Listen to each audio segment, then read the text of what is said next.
When reassembling the gyre motor, we take each one of our cages and rotors. Now it is very specific as to which rotor meets with which cage. If you look at the direction of the blades and have the blade facing away, they will align with the flat section of the rotor cage to have maximum performance. If we rotate the cage around, you'll see that there is a slit, a line, which would indicate that that is the opposite side. We're looking for the smooth side.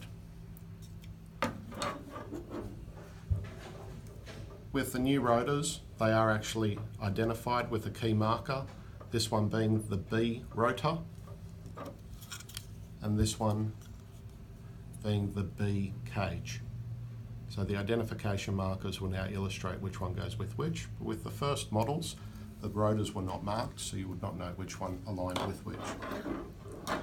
Next, we've got the driver bush. The driver bush sits inside the rotor with a rubber grommet. These parts are easily replaced, and the gyre is complete with the spare kit of these parts. These are the new updated grommets and driver bushes that have got the flat section. Looks a bit like a flathead screwdriver. These parts retail for $6 per side. So we reinsert the rubber grommet, we put the driver bush back inside. On the driver bush, there's an indication marker with a little triangle on the top here with a point. That needs to align with the flat section of the shaft. The flat section is now on the top.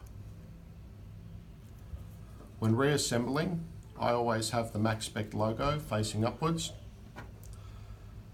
The rotor that I would use is the A side, the A rotor with the blades facing away from me, and align that point with the impeller shaft and seat it down onto the motor.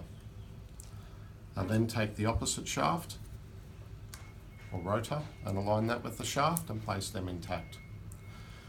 We want the rotors to seat against the motor, but not too tight to the point where it's creating resistance to turn.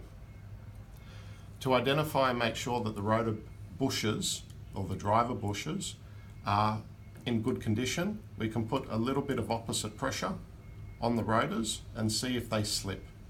If they slip, then the rubber grommet and the driver bush should be replaced. The correct cage with the flat section, the rotor facing away from me, the blades, we therefore put that on the end, align the shaft into the hole,